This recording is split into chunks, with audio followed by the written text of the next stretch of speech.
संत शिरोमणि आचार्य गुरुवर श्री विद्यासागर जी महाराज की जय।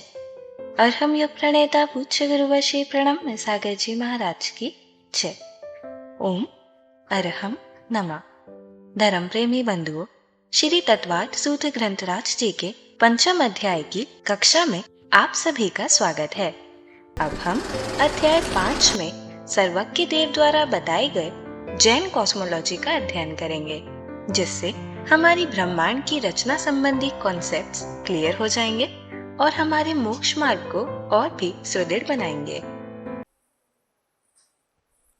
मोक्ष मार्गस्य नेतारं भेत्तारं कर्मभूरतां ज्ञातारं विश्वतत्त्वानां वन्दे तद्गुणलब्धये। देवादिदेव आदिम तीर्थंकर श्री ऋषभनाथ भगवान की, वर्तमान शासन नायक श्री वर्धमान महावीर भगवान की, परम पूज्य आचार्य गुरुवर श्री विद्यासागर जी महाराज की।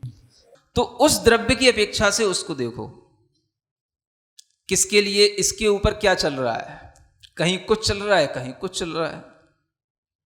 समझ आ रहा है? कहीं चलते चलते रुक रहा है, कहीं चल रहा है, कहीं स्पीड से चल रहा है, कहीं बिल्कुल स्लो चल रहा है। कुछ ना कुछ जो अलग अलग जगहों पर अलग अलग चल रहा है। कहीं पुद्गल चल रहा है, कहीं जीव चल रहा है, कहीं जीव और पुद्गल दोनों चल रहे हैं, और अलग अलग पॉइंटों पर सब जगह अलग अलग चल रहा है, और उसका धर्म द्रव्य का काम अलग अलग जगह पर अलग अलग चल रहा है। सोच रहे हो कि नहीं? द्रव्य संग्रह से ज्यादा पढ़ना है, तत्वार सूत्र द्रव्य संग्रह से ऊपर लेवल का है ना। इसलिए जो द्रव्य संग्रह में नहीं पढ़ाया गया वो यहाँ पढ़ाया जा रहा है। और जो लोग पहली बारी तत्वार सूत्र सुन रहे हैं, तो वो लोग ये ना सोचें कि ये कुछ ज़्यादा ऊपर से जा रहा है, ज़्यादा ऊपर हो रहा है। वो ये सोचें कि ये भी एक लेवल है, और इस लेवल को भी हमें बिलोंग करना है ना। और अगर कोई चीज़ हमारे लिए एक बार सुनने को मिलती है तो हमें समझ में आ जानी चाहिए, लेकिन अगर नहीं भी आती है तो हम उसको बार बार सुन करके भी अपनी समझाइश में ले आते हैं। ठीक है ना। तो ये चीज़ें समझने की हैं। इनमें हम जितना अपना ज्ञान लगाएंगे दुनियादारी से, उतना ही हम अपना ज्ञान को बचा पाएंगे। ये सबसे अच्छा उपाय है। नहीं तो दुनिया की चिंता तो फोर्सली माइंड में ऐसी घुसती है कि यहाँ से छूटे नहीं और उधर विस्फोट हुआ नहीं। समझ आ रहा है? बस जब तक इसमें लगे रहो तब तक ही लगता है कि हाँ, अपन किसी प्रैक्टिकल लैब में बिल्कुल जो है डार्क रूम में पहुंच गए, है ना, और वहाँ पे प्रैक्टिकल कर रहे हैं। तो इसी तरीके से ऐसी नॉलेज जब हम गेन करते हैं तभी हमारे अंदर थोड़ा स्पेस आता है माइंड में, कि हम जो है कुछ उसमें दुनिया से जो अलग है उसको भी हम रख सकते हैं। नहीं तो दुनिया की बातों के अलावा माइंड में कुछ होता ही नहीं है। समझ आ रहा है? तो ऊपर कुछ नहीं जाता। अगर कभी कभार आपको थोड़ा सा लगने लगे तो भी आप अपना इंटरेस्ट बनाए रखें, है ना। आगे और भी अच्छा अच्छा विषय आ रहा है, और हर दिन आपको कुछ ना कुछ सीखने को ही मिलेगा। अगर आप 1 घंटा सुनते हैं तो आपको 4 बातें 10 मिनट के लिए भी अगर सीखने वाली मिलती हैं तो आप समझो कि ये आपके लिए सार्थक है ना। हाँ, भले ही आपको पूरा 1 घंटा पूरा का पूरा ना समझ में आए तो भी कोई बात नहीं। समझ आ रहा है? लेकिन अगर हम उसमें से थोड़ा भी समझ पाते हैं तो हमें ये तो होता है कई बार कि हमें समझ में आ जाता है, हम उसको समझा नहीं पाते। तो ये भी एक बात हो सकती है, लेकिन फिर भी अगर हमें समझ में आ रहा है तो ये हमारे लिए पर्याप्त है। तो इस तरीके के दृष्टिकोण रखते हुए आप देखें कि धर्म द्रव्य, अधर्म द्रव्य, ये सारा जो संसार है अस्तिकाय रूप, जिसे साइंस क्वांटम फील्ड के रूप में देख रहा है, पूरे संसार को उसको यहाँ पर अस्तिकाय के रूप में देखा जा रहा है। और ये सब अस्तिकायों में पूरा का पूरा लोकाकाश इनसे भरा हुआ है। समझ आ रहा है? पूरा का पूरा एक एक पॉइंट कोई भी लोकाकाश का खाली नहीं है। इतने ये अस्तिकाय जो है फैले हुए हैं, इतने द्रव्य इस पर फैले हुए हैं, इतने प्रदेशों का विस्तार इन आकाश के प्रदेशों पर फैला हुआ है। तो इसलिए यहाँ आकाश के जो प्रदेश अनंत हैं उनमें लोकाकाश के असंख्यात प्रदेशों पर हर द्रव्य एक रूप भी है और अनेक रूप भी है, यह भी जानना। और इस तरीके से हर द्रव्य में अनेकांत घटित करने की अपने अंदर एक चिंतन की दशा को लाना। इसमें हम अनेकांत कैसे देखें, है ना। आगे बढ़ते हैं। संख्यया संख्ययाश्च पुद्गलानाम। देखो अब पुद्गलों पर आते हैं। आचार्य कहते हैं संख्या माने संख्यात, असंख्या माने असंख्यात। च से जो पिछले वाले सूत्र में बात की थी उसको भी यहाँ पर ग्रहण कर लेना, माने अनंत भी प्रदेश होते हैं किसके, पुद्गलानाम यानी पुद्गलों के। यानी पुद्गलों के पास में संख्यात, असंख्यात और अनंत तीनों प्रकार के प्रदेश होते हैं। इसका मतलब ये हुआ कि कुछ पुद्गल, अब ये सब जो पुद्गलों की बात की जा रही है सब स्कंधों की बात की जा रही है, ये परमाणु की बात नहीं है, क्योंकि परमाणु के बारे में तो आगे बताएंगे।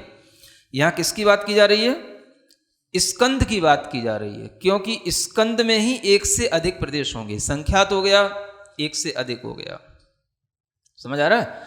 तो जिसमें संख्यात प्रदेश होंगे, दो आदि प्रदेश हों, उसका नाम है संख्यात, है ना। दो से संख्या शुरू होती है, एक से संख्या नहीं होती है, एक से गणना होती है। सुन रहे हो, जैन गणित को समझोगे तब कभी आपको समझाएंगे। संख्या जो शुरू होती है वो दो से शुरू होती है। संख्यात माने दो को आदि लेकर के, द्विआदि अणु जहां पर एक साथ होंगे, वो जो मॉलिक्यूल्स होंगे उनको हम संख्यात प्रदेश वाले कहेंगे। जिनमें मतलब कि इन्यूमरेबल हो गए एटम्स, उनको हम कहेंगे असंख्यात प्रदेश वाले। और जिनमें इनफाइनाइट एटम्स जिसके अंदर इंक्लूड होंगे, उस मॉलिक्यूल को हम कहेंगे अनंत प्रदेशी पुद्गल का स्कंध। ये पुद्गलों के तीन प्रकार के, एक कहना चाहिए कॉम्बिनेशन होते हैं, संख्यात में भी, असंख्यात में भी, अनंत में भी, है ना। संख्यात वाला तो कम ही दिखेगा, असंख्यात वाला दिखेगा, अनंत वाला दिखेगा। अब परमाणु में कितने परमाणु समाहित हो रहे हैं, कौन से स्कंद में कितने परमाणु हैं, है ना, इसकी गिनती तो आपको कभी हो ही नहीं सकती। लेकिन अगर हम एज्यूम करेंगे तो हमें यही समझ में आएगा कि सब में अनंत जो हमें स्कंद दिखाई दे रहे हैं, ये सब दिखने वाले स्कंद जो होते हैं मॉलिक्यूल से, सभी अनंत परमाणुओं के संयोग से बने हुए होते हैं। ये पुद्गलों की रचना हो गई। मतलब कि पुद्गलों में तीनों प्रकार के स्कंधों की संभावनाएं हैं, लेकिन जो जीव है उसमें केवल जो है एक ही प्रकार के धर्म द्रव्य है, उसमें भी एक प्रकार के, और अधर्म द्रव्य उसमें भी एक ही प्रकार के प्रदेशों की संख्या है। ये केवल पुद्गलों में ही तीन प्रकार की संख्या है, बाकी 6 द्रव्यों में किसी द्रव्य के पास में तीनों प्रकार की संख्या नहीं है, सबकी संख्या अपनी अपनी निश्चित है। आगे कहते हैं नाड़ोह। अब क्या बोलते हैं, नाड़ो का मतलब अणु नहीं है, ऐसा नहीं, ये भी षष्ठी का एक वचन है ना। नाड़ोह माने अणु के प्रदेश नहीं है। क्या कहा जा रहा है यहाँ, अणु के प्रदेश नहीं है। इसका मतलब क्या हो गया कि अणु के पास में बहु प्रदेश नहीं है। अगर हम इसको यूं समझेंगे कि प्रदेश नहीं है माने एक भी प्रदेश नहीं है, तो एक भी प्रदेश नहीं होगा, उसका तो अस्तित्व ही नहीं होगा। समझ आ रहा है। तो वही आपसे कह रहा था कि एक की कोई संख्या नहीं होती है। एक को इसीलिए अप्रदेशी भी कहा जाता है, मतलब अणु का कोई प्रदेश नहीं है। लेकिन अणु जो होगा, परमाणु जो होगा, जो अविभाज्य कण है, वह भी अपना एक सिंगल स्पेस पॉइंट, सिंगल एक अपना प्रदेश तो रखेगा ही, एक प्रदेश तो उसका होगा ही। तो एक प्रदेश होना ही उसके लिए कहा जा रहा है कि उसके पास में और कोई प्रदेश नहीं है। माने बहुसंख्यक जो प्रदेश होने चाहिए वो उस अणु के पास में नहीं होते हैं। तो अणु के पास क्या होता है, एक प्रदेश होता है ना। इसीलिए उसको अप्रदेश वाला कहा जाता है, माने प्रदेश रहित है, यानी उसके पास में प्रदेशों की संख्या नहीं है। केवल वह एक प्रदेश वाला, अपना ही अस्तित्व बनाए रखने वाला वह परमाणु है या अणु है। क्योंकि जैन दर्शन में अणु और परमाणु में विभाजन नहीं है जैसा साइंस में है ना, कि परम अणु कोई अणु से भी और छोटा हो जाता हो परमाणु, ऐसा नहीं है। यहाँ परमाणु और अणु को एक ही सेंस में लिया जाता है। तो पिछले सूत्र में जो बताया वो बताया स्कंध, और इस सूत्र में जो बताया वो बताया परमाणु। यानी पुद्गल जो होता है वो दो ही प्रकार का होता है, एक परमाणु रूप और एक स्कंद रूप। स्कंद का जो फॉर्मेशन होगा वो 3 टाइप्स का होगा, जो यहाँ बता दिया, संख्यात प्रदेश वाला, असंख्यात प्रदेश वाला और अनंत प्रदेश वाला।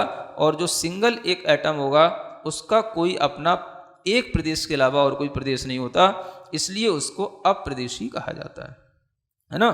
इस तरह से ये पुद्गल के स्वरूप को यहाँ पर आपको प्रदेश के माध्यम से बताया जा रहा है।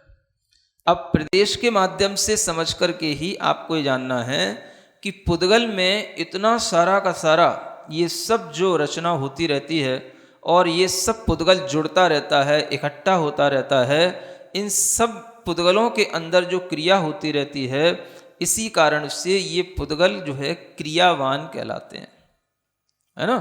कल आपको बताया था कि जीव भी क्रियावान है और पुद्गल भी क्रियावान है।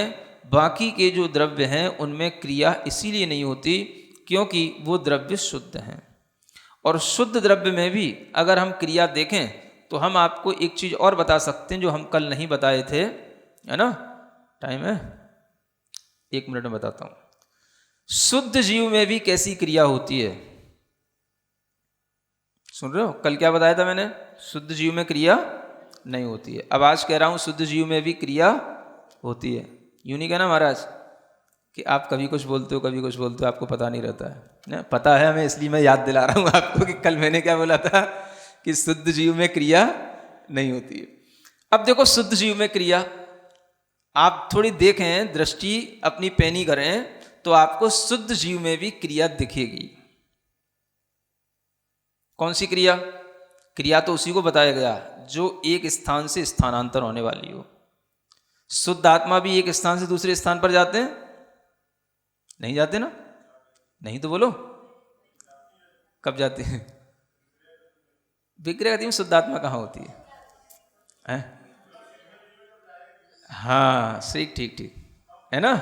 तो देखो सिद्ध जीव भी जिस समय पर सिद्ध बनते हैं उस समय पर सिद्ध बनकर के 14वें गुण स्थान से यहां से 7 राजू की दूरी तय करते हैं लोक के अग्रभाग तक जाने के लिए।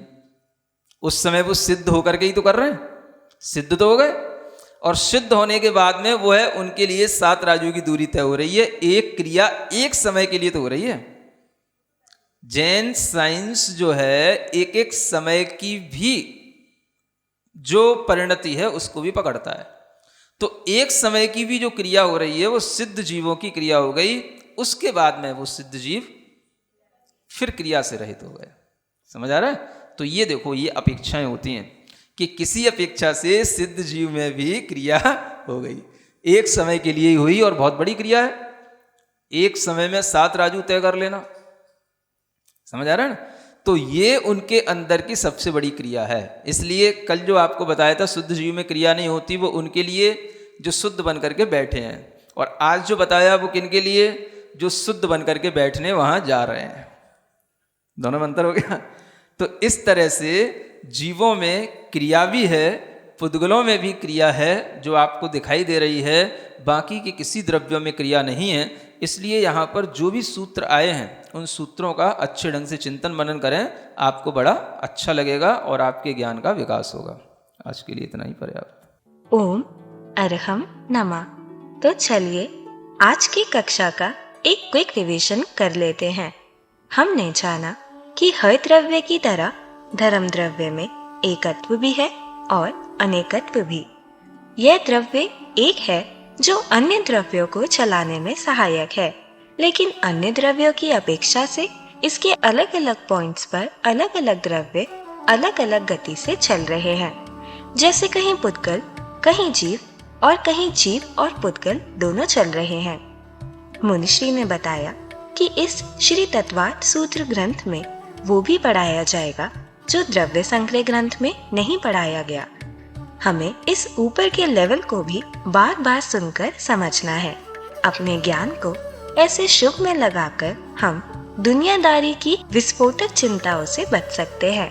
मानो किसी प्रैक्टिकल लैब में डार्क रूम में प्रैक्टिकल कर रहे हैं और इस दुनिया से अलग जो भी हमारे लिए सार्थक है उसको स्पेस दे रहे हैं। यदि हम इसे थोड़ा भी समझ पाते हैं तो हमारे लिए वो पर्याप्त है। हमने जाना कि आकाश के अनंत प्रदेशों में से लोकाकाश के असंख्यात प्रदेशों पर अस्तिकाएं भरे हुए हैं। कोई भी पॉइंट खाली नहीं है और उन असंख्यात प्रदेशों पर हर द्रव्य एक रूप भी है और अनेक रूप भी। द्रव्य को इस तरह समझने के लिए हमें अनेकांत का चिंतन लाना चाहिए। सूत्र 10 में हमने जाना कि पुद्गल स्कंदों के पास तीनों प्रकार के प्रदेश होते हैं।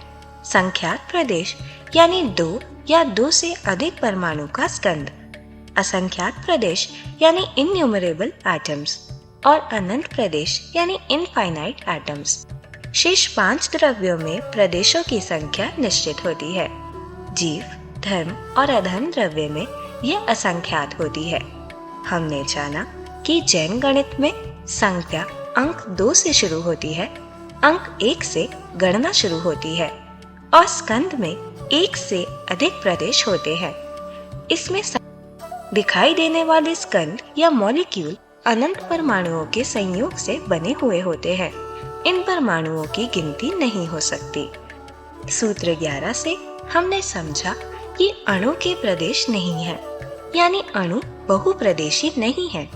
अणु एक अविभाज्य कण है, इसमें एक प्रदेश होता है। चूंकि जैन गणित में एक की संख्या नहीं होती, इसीलिए इसे अप्रदेशी या प्रदेश रहित भी कहते हैं। अगर इसका कोई प्रदेश नहीं होगा तो इसका अस्तित्व भी नहीं होगा। साइंस में परमाणु और अणु अलग अलग होते हैं, जैन दर्शन में ये एक ही होते हैं। पुद्गल सिर्फ परमाणु रूप या स्कंद रूप होता है। हमने प्रदेश के माध्यम से जाना कि पुद्गल में रचनाएं होती हैं, जुड़ना और इकट्ठा होना आदि क्रियाएं होती है। इसी कारण पुद्गल क्रियावान होते हैं। हमने पहले जाना था कि जीव और पुद्गल क्रियावान होते हैं, लेकिन अन्य द्रव्यों में क्रिया नहीं होती क्योंकि वे शुद्ध होते हैं। लेकिन एक अपेक्षा से शुद्ध जीव भी क्रिया करते हैं। जब वे 14वें गुण स्थान से 7 राजू की दूरी एक समय में तय कर लोक के अग्रिम भाग में जाते हैं, सिद्ध लोक में वे सिद्ध जीव फिर से क्रिया रहित हो जाते हैं। जैन साइंस एक एक समय की परिणति को भी पकड़ता है। इन सूत्रों का अच्छे ढंग से चिंतन मनन करने से ही हमारे ज्ञान का विकास होगा। तो चलिए अब हम सभी जिनवाणी स्तुति करते हैं और तत्पश्चात समय होगा आज के सवाल का। श्री जिणवाणी जग कल्याणी जग जन मदतम मोहरी जनमण हारी गढ़हर हारी जम जरा भव रोग हरि तिथ्य राणम दिव्य झुणिम जो पढ़ई सुणई मय्ये धारई राणम सौख मणंतम धैर्य सासद मोक्ष पदम पावई सासद मोक्ष पदम पावई। अब समय है आज के प्रतियोगिता प्रश्न में भाग लेकर आकर्षक पुरस्कार जीतने का। आप अपने फोन को QR कोड स्कैन करने के लिए तैयार रखें या दिए गए लिंक पे जाएं। आप अपना उत्तर चुनकर हमें कल शाम 5 बजे तक भेज सकते हैं। 3 भाग्यशाली विजेताओं को मिलेंगे आकर्षक पुरस्कार। विजेताओं का नाम इसी कार्यक्रम में हर रविवार को घोषित किया जाएगा। साथ ही सभी प्रश्नों के सही उत्तर भी बताए जाएंगे। आज का सवाल है, कौन से जीव के प्रदेश चलायमान होंगे? अयोग्य केवली के, मुक्त जीव के, अरिहंत के, सिद्ध के। अध्याय 5 की कक्षा 13 के आज के सवाल का सही उत्तर है लोकाकाश के प्रदेश। अगर आप किसी कारणवश कोड को स्कैन ना कर पाए हों तो आप क्लास की वेबसाइट पर जाकर भी उन्हें अटेम्प्ट कर सकते हैं। इस लिंक पर जाएं या QR कोड को स्कैन करें।